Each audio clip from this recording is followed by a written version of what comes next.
আজকে আলোচনা হচ্ছে বেগম খালেদা জিয়া। উনি শুধু প্রধানমন্ত্রী নয়, তিনবারের, উনি একজন আপোষহীন নেত্রী। খালেদা জিয়ার নাম স্বর্ণালঙ্কারে লেখা থাকবে। বিস্তারিত থাকছে মোহাম্মদ মঞ্জুরুল ইসলামের প্রতিবেদনে। বিএনপির কেন্দ্রীয় নেতা অ্যাডভোকেট রুহুল কুদ্দুস তালুকদার তুলু বলেছেন, বাংলাদেশ যতদিন থাকবে এবং বাংলা ভাষায় মানুষ যতদিন থাকবে, ততদিন দেশনেত্রী বেগম খালেদা জিয়ার নাম ইতিহাসে স্বর্ণাক্ষরে লেখা থাকবে। তিনি বলেন, খালেদা জিয়া শুধু তিনবারের প্রধানমন্ত্রী নন, তিনি একজন আপোষহীন নেত্রী হিসেবে সারা জীবন গণতন্ত্র, স্বাধীনতা ও সার্বভৌমত্ব রক্ষায় অটল থেকেছেন। মঙ্গলবার ২০ জানুয়ারি বিকেলে নাটোর সদরের কাফুরিয়া ইউনিয়নের কসবা হাই স্কুল মাঠে হিন্দু বৌদ্ধ খ্রিস্টান ঐক্য পরিষদে কাফুরিয়া ইউনিয়ন শাখার আয়োজনে বেগম খালেদা জিয়ার বিদেহী আত্মার মাগফিরাত কামনায় বিশেষ প্রার্থনা অনুষ্ঠানে প্রধান অতিথির বক্তব্যে তিনি এসব কথা বলেন। দুলু বলেন, জীবনের শেষ সময় পর্যন্ত খালেদা জিয়া কোনো ষড়যন্ত্রকারী ও গণতন্ত্র বিরোধী শক্তির সঙ্গে আপোষ করেননি এবং দেশের মানুষের অধিকার রক্ষায় দৃঢ় অবস্থান বজায় রেখেছেন।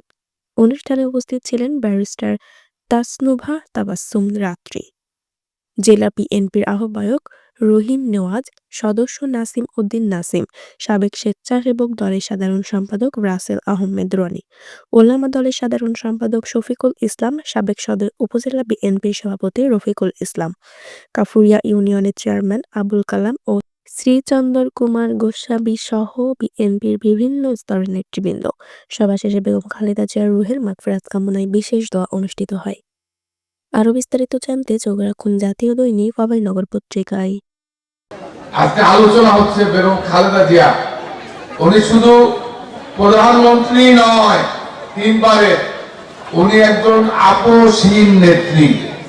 উনি কখনো আপোষ করে নাই। মৃত্যুর আগ পর্যন্ত উনি মরে গিয়েছেন, মৃত্যুবরণ করেছেন। মৃত্যুর আগেও বেগম খালেদা জিয়া কোন ষড়যন্ত্র, চক্রান্ত, গণতন্ত্র, স্বাধীনতা, সার্বভৌমত্বের বিরুদ্ধে যারা ষড়যন্ত্র করেছে তাদের সঙ্গে খালেদা জিয়া কখনো আপোষ করেন। বেগম খালেদা জিয়া বাংলাদেশ যতদিন থাকবে, বাংলা ভাষার মানুষ যতদিন থাকবে, খালেদা জিয়ার নাম স্বর্ণ অক্ষরে লেখা থাকবে। এই খালেদা জিয়া একমাত্র নেত্রী এদেশের মেয়েদেরকে সবচেয়ে বেশি সম্মানিত করেছে। মেয়েদের জন্য উনি আলাদা মহিলা মন্ত্রণালয় করেছিলেন।